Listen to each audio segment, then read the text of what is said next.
So this is the example at the end of the lecture on thermal property of food and steam table. So this is the example on mass and energy balance solved together. So in this example, it says a dilute solution is subject to flush distillation.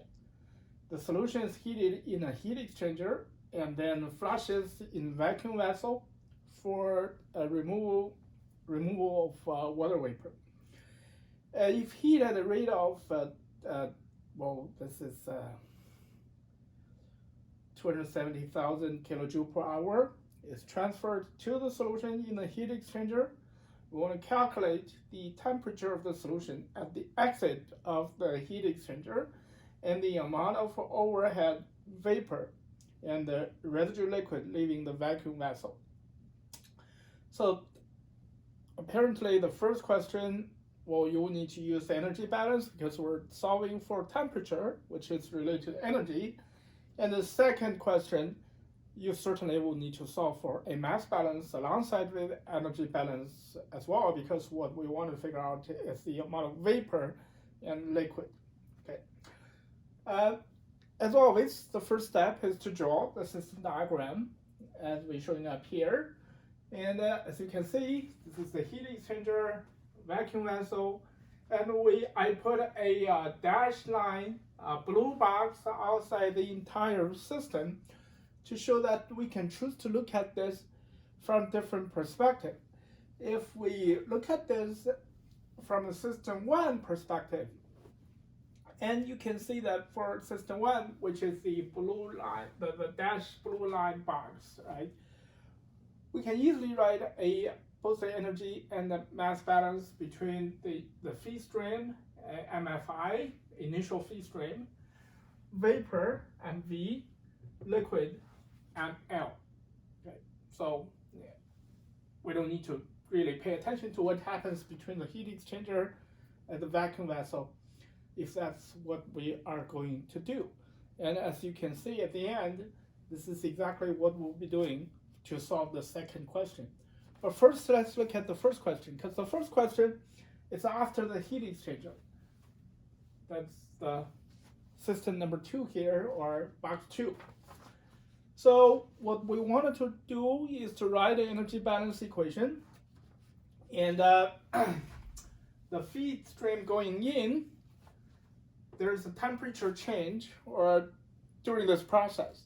But in order for us to calculate the thermal energy carried by the stream, we always need to calculate that against a reference temperature. And in most cases, that reference temperature is 0 degrees Celsius, and that is what we will be using here. So the initial temperature of the feed stream is 50 degrees Celsius, and the reference temperature is 0 degrees, so we can calculate the heat thermal energy, or the enthalpy value, with respect to that reference temperature. The initial enthalpy, or thermal energy, plus the amount of heat going into the material at the heat exchanger, that's Q, that equals to the amount of thermal energy, the enthalpy of the stream that leaving the heat exchanger. In order for us to write this equation, we made some assumptions. On the side, you can see we assume there's no heat loss, so no additional stream will emerge in our system diagram. We assume that it's a steady state, so there's no accumulation or generation or anything like that. And we assume that our heat capacity is a constant. As you can see, when temperature changes, as we have discussed in class, usually heat capacity is not a constant, but here we assume that's a constant. Right? And with that, we can put in the known factors, known parameters, like heat capacity of the feed stream, the heat stream going in, the initial mass flow. We assume that the initial mass going into the heat exchanger also leaves the heat exchanger. There's no other place for it to go. So MFI equals to MFO, because if we look at box 2 here, in, out, under steady state, that should be equal to each other. from a mass balance point of view. So we can write these two at the same value, 1,000 kilogram per hour. And with all that substitute in, we can calculate when the solution leaves the heat exchanger, it's going to be at 121 degrees Celsius. Okay. So now, let's look at the second part of our problem. We wanted to solve the vapor stream and the liquid stream leaving our system, MV and ML. And in order for us to do that, we need to write two equations, because we wanted to solve for two unknowns, ML and MV. These are two unknowns, right? First equation is simple.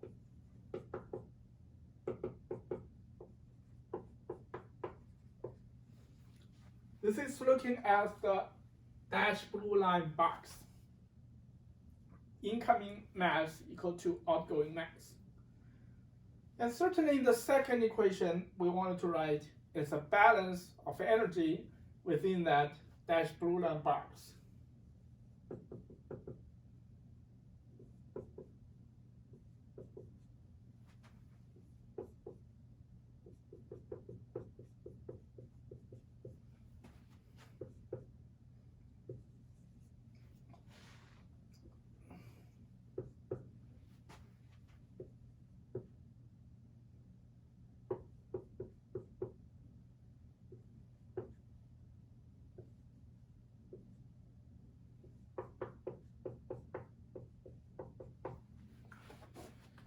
So the energy balance equation, again, what going into our system is the initial enthalpy of the incoming stream plus the amount of heat flowing into our system, which is going in at the heat exchanger. But this is also going into our blue box as well. So that's the input in terms of the energy. Then at our outgoing streams, we have the heat content of the vapor, latent heat of evaporation times the steam or the vapor stream that's leaving our system, plus the thermal energy, the enthalpy of the liquid leaving our system as well. We know the liquid leaving our system at 90 degrees Celsius. And going to steam table for the vapor pressure at 70.14 kilopascal, you'll find the latent heat of evaporation equals to 2660 kilojoule per kilogram of steam.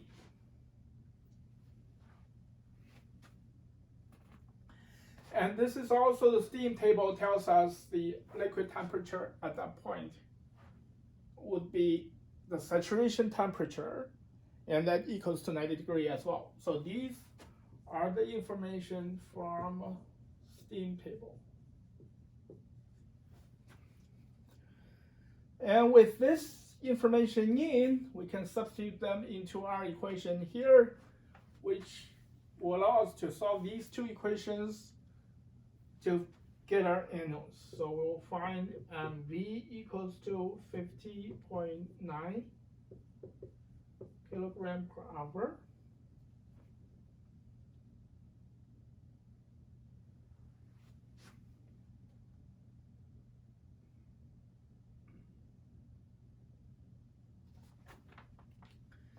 And that's the answer to our question, because once we figure out MV, certainly we can calculate L, which is the liquid stream. Initial stream at 1,000 kilogram minus 50.9 kilogram per hour. will be 949.1 kilogram per hour. That will be our liquid stream rate going out of the vacuum vessel as well. So this is an example to solve energy balance and mass balance together. Later on in our class, when we look at dehydration operations, so we're going to do a lot of things like this with solving mass balance and energy balance together and to figure out key operational control parameters.